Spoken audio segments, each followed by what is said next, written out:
1 Samuel capítulo 9 começa a trajetória de um homem chamado Saul. E antes de eu ler os versos que eu gostaria de ler para que a gente entendesse o contexto de toda a nossa pregação, a gente precisa saber que até então Israel era governado por juízes. Começou pelos patriarcas, quando cresceu demais, quando saiu do Egito, governado por Moisés, Josué, e começou o período de juízes. Vários juízes eram levantados, chamado assim de juízes, que julgavam segundo as leis que Moisés estabeleceu, e assim reinavam. O último deles foi Samuel, uma pessoa escolhida por Deus muito especial.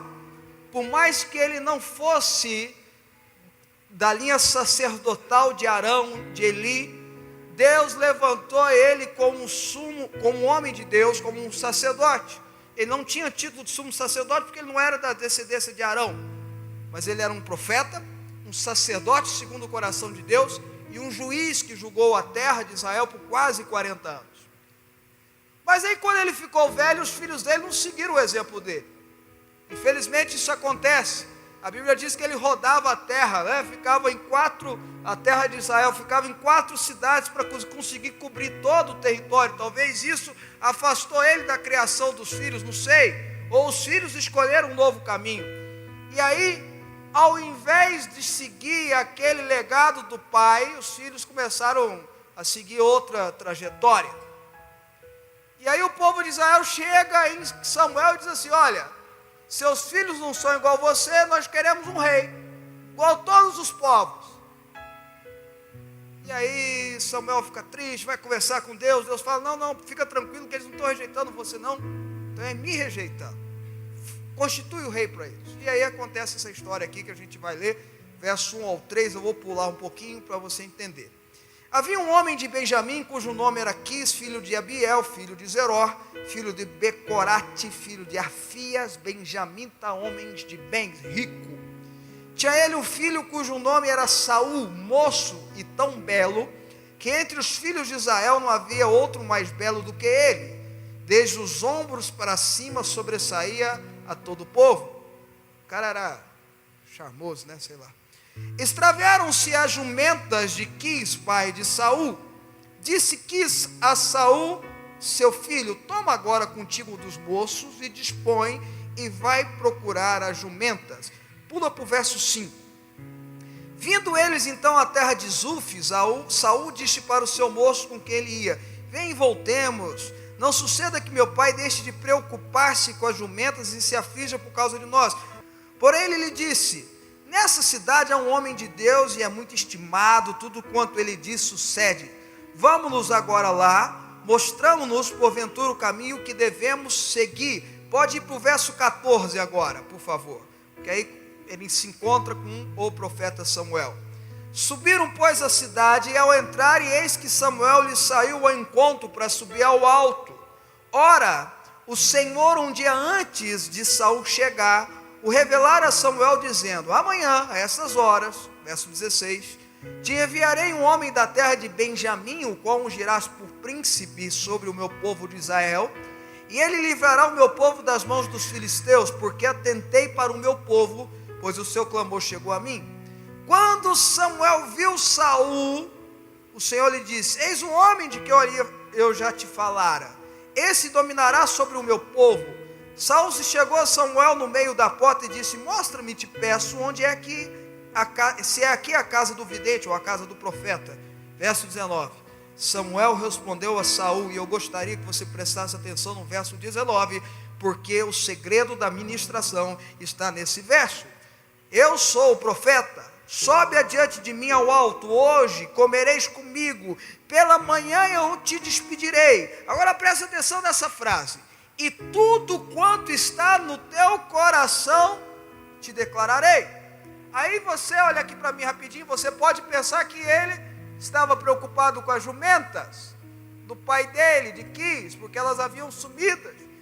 As jumentas sempre tem algo extraordinário na Bíblia, mas não era nesse caso as jumentas que Saul estava se preocupando. Eu vou provar para você. O que estava no coração de Saul, que afligia o coração de Saul, o que estava intentando a vida de Saul, não era as jumentas de Quis, seu pai. Olha o verso 20. Quanto às jumentas, que há 3 dias se te perderam, não se preocupe o teu coração com elas, porque já se encontraram.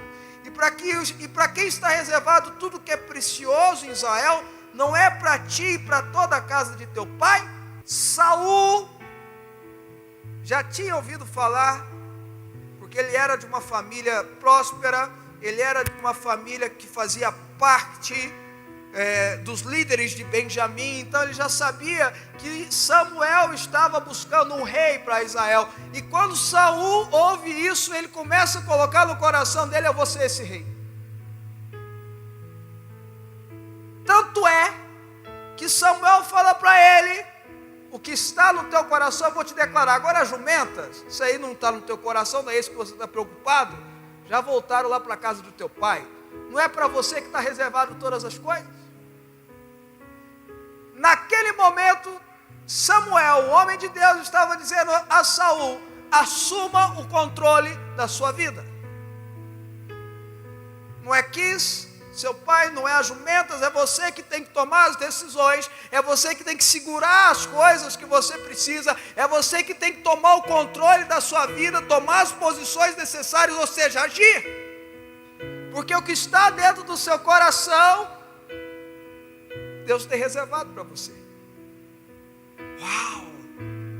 Como será que Saul fez? Aí a Bíblia conta, eu não vou entrar em detalhes aqui, eu não vou ler os textos todos, eu vou só citar os versos, senão a gente vai passar, que algumas coisas aconteceram e eu quero fazer alguns parâmetros dessas escolhas, porque todo mundo sabe aqui que Saul foi um rei rejeitado. Saul foi um rei rejeitado. Ora, ele era fruto do pedido do homem. O homem insistiu tanto com Deus para um rei, e Deus deu a Saul. Quando o homem não queria tanto um rei, Deus foi lá e construiu um rei segundo o coração dele. Então eu já começo dizendo para você: não fique insistindo muito em alguma coisa na sua vida que Deus já respondeu não, porque se você ficar insistindo, a parábola do vizinho inoportuno pode acontecer na tua vida, a resposta pode vir, e o que vai ser gerado em você não vai ser Samuel, vai ser Saul. O que vai ser gerado em você não vai ser Davi, vai ser Saul. Deus também responde não. Para dizer a verdade, a maioria das vezes. Mas aí vou contar a historinha para vocês aqui, porque aí a Bíblia conta que Samuel reuniu 30 pessoas na casa dele para um jantar, um banquete. Ele estava indo na época de sacrifício, era a época que o profeta era honrado, ele fazia festa, celebração. Deus é um Deus de festa, nós servimos um Deus que celebra e faz festa. Então fez aquele jantar maravilhoso, mas ao invés de Samuel sentar na posição mais destacada, ele põe Saul naquele lugar. O que será que passou na cabeça daqueles 30 homens? Quem que é esse cara aí? Quem que é esse bacana aí? Sentou no principal lugar. E se você for estudar histórias da época medieval para trás, você vai ver que a parte da coxa de algum animal, quando fazia-se a refeição, dava-se ao rei. Não sei porquê, mas a coxa era algo assim, o prato principal. Samuel manda servir a coxa para Saul, o prato principal. Samuel honra a Saul. Samuel estava ensinando a honra que se devia dar às pessoas importantes. Samuel estava ensinando um princípio claro a Saul: se você quer ser alguém que assume o controle da sua vida, se você quer ser alguém que toma as decisões corretas, estabeleça a sua vida com honra. Uau! Mas Saul desaprendeu rápido. A Bíblia conta mais para frente que Deus manda Saul exterminar os amalequitas. Tem uma longa história aí para trás. Depois você estuda e vai saber por quê.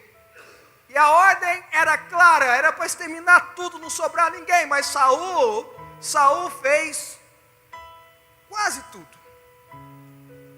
O que Deus manda a gente fazer não tem metade. Fala para o teu irmão: o que Deus manda fazer não tem metade, é por inteiro. Fala para ele.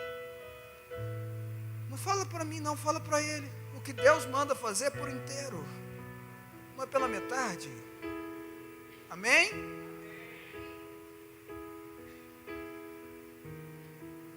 E Saul extermina todo mundo, mas ficou com os bois, o gado, aquela coisa toda, e ficou com o rei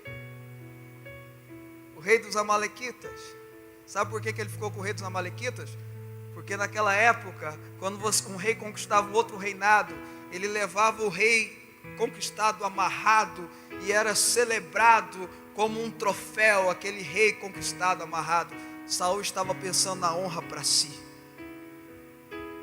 Aí Samuel chega e fala assim: olha, mas Deus mandou você exterminar tudo e você manteve o rei dos amalequitas vivo. Samuel não teve conversa. Samuel obedecia Deus 100%.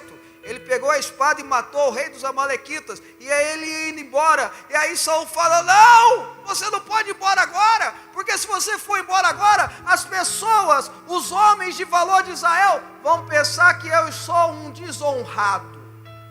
Vem me honra, vem me honra, vem me honra. Insistiu tanto que Samuel, que gostava de Saul como um filho, Samuel tinha um carinho grande por Saul. Às vezes eu escuto assim: fulano de tal está indo para o inferno, já fez a vida dele no inferno, mas bispo, ele gosta tanto de você. Eu falo assim: que bom que ele gosta de mim, mas gostar de mim não leva ninguém para o céu, não. Quando ele gostava tanto, Samuel gostava tanto de Saul, isso não fazia diferença. Saul tinha que gostar de Deus. E a Bíblia diz que Saul desonra a honra que ele tinha aprendido. O controle que veio para a mão dele, ele perdeu. Aí a Bíblia fala no verso 26, isso é importante para você, que Samuel vira para Saul e fala: vem, eu vou te encaminhar. Usa essa expressão, vou te encaminhar. Enquanto Samuel encaminhou Saul, Saul deu certo.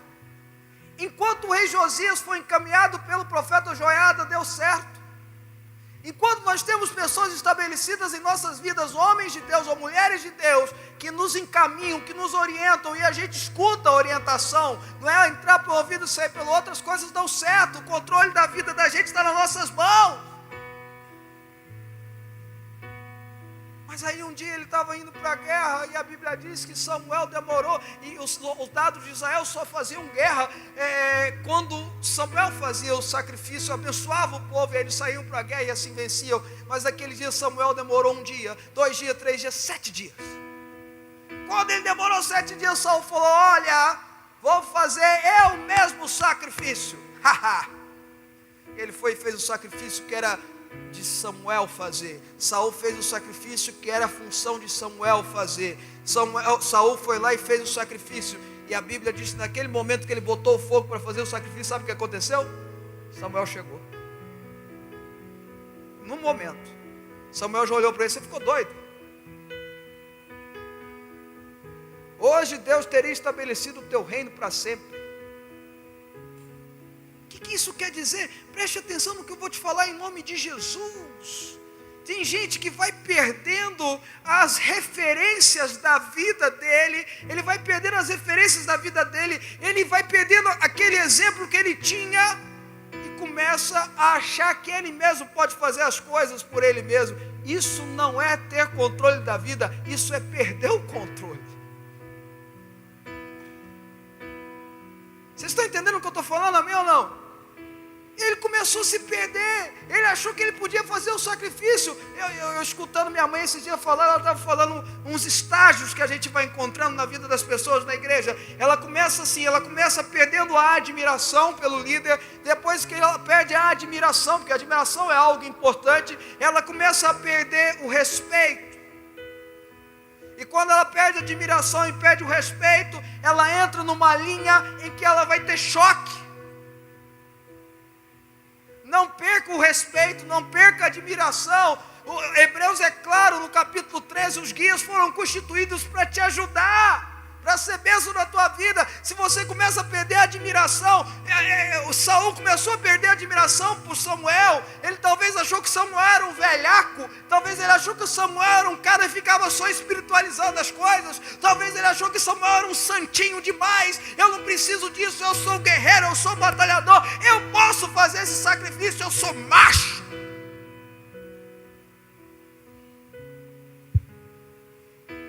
perdeu o respeito, perdeu o reino, perdeu o controle.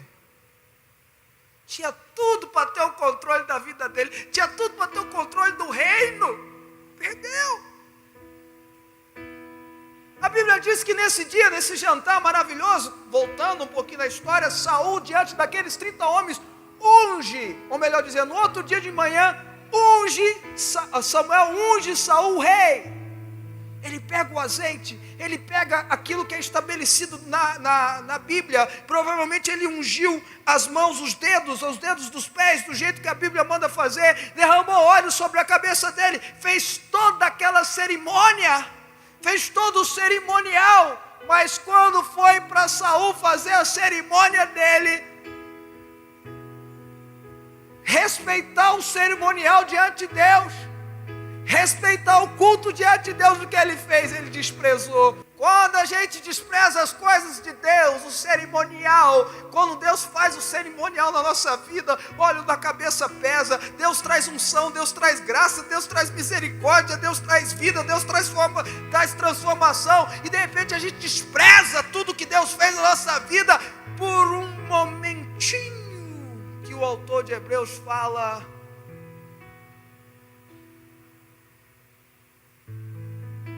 prazer momentâneo. Rapidinho. Joga tudo fora, pastor. Joga tudo fora.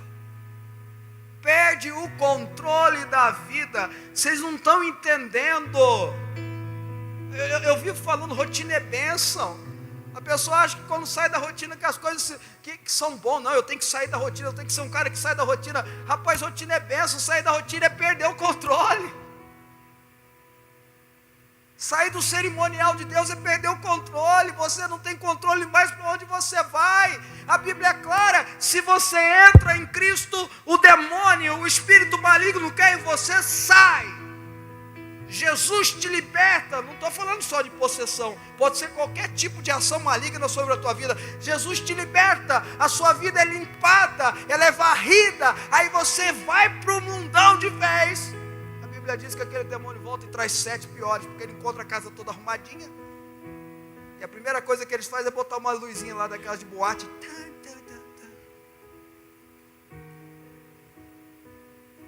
Saul não entendeu. E aí eu vou terminar dizendo uma coisa. A Bíblia diz que Samuel, presta atenção nessa parte, que é um texto maravilhoso da Bíblia.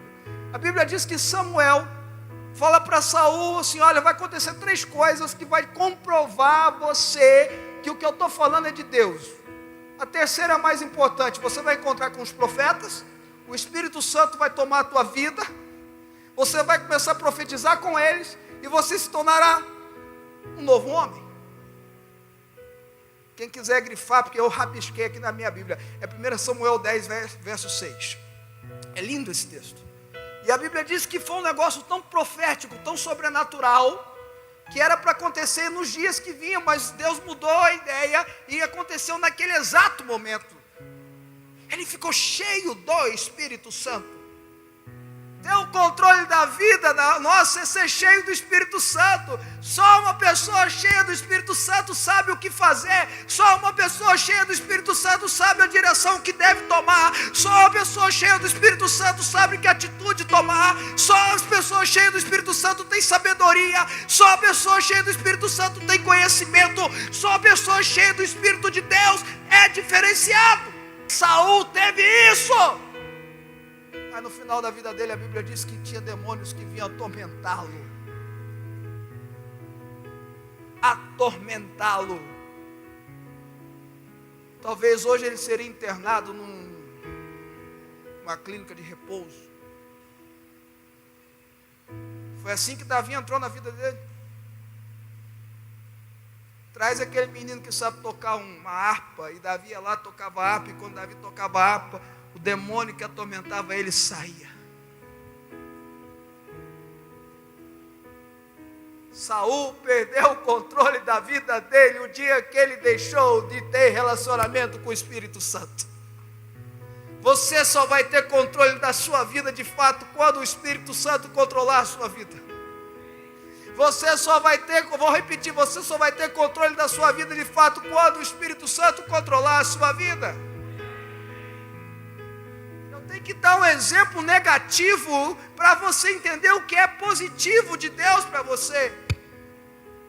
Porque depois veio um outro homem, um menino,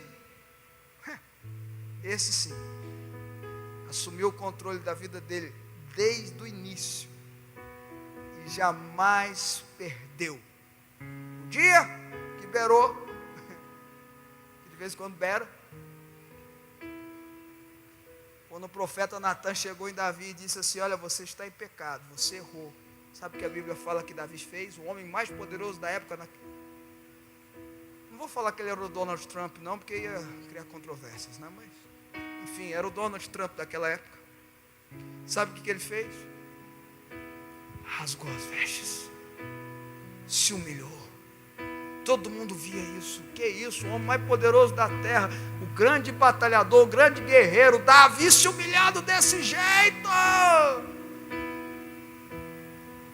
Porque Davi sabia o que Pedro soube logo 3.000 anos depois: humilhai-vos debaixo da mão poderosa de Deus, que no momento oportuno Ele vai te exaltar, Ele vai te levantar, Ele vai te constituir. O controle vai voltar para a mão certa. Quer saber a decisão que você precisa tomar?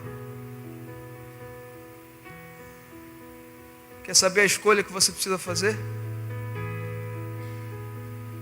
Ela está no Espírito Santo. Ela está dentro da nuvem. Ela está dentro do rio. Ela não está em outro lugar. Sabe a voz que você precisa ouvir? E olha que a Bíblia diz que no mundo há muitas vozes. A gente tem que tomar cuidado. A voz que você precisa ouvir, sabe onde ela está? Na nuvem, no altar. O Espírito Santo tomará você. E você vai profetizar com os profetas. E será tornado um novo homem, uma nova mulher. Mas diferentemente de Saul, você não perderá o controle.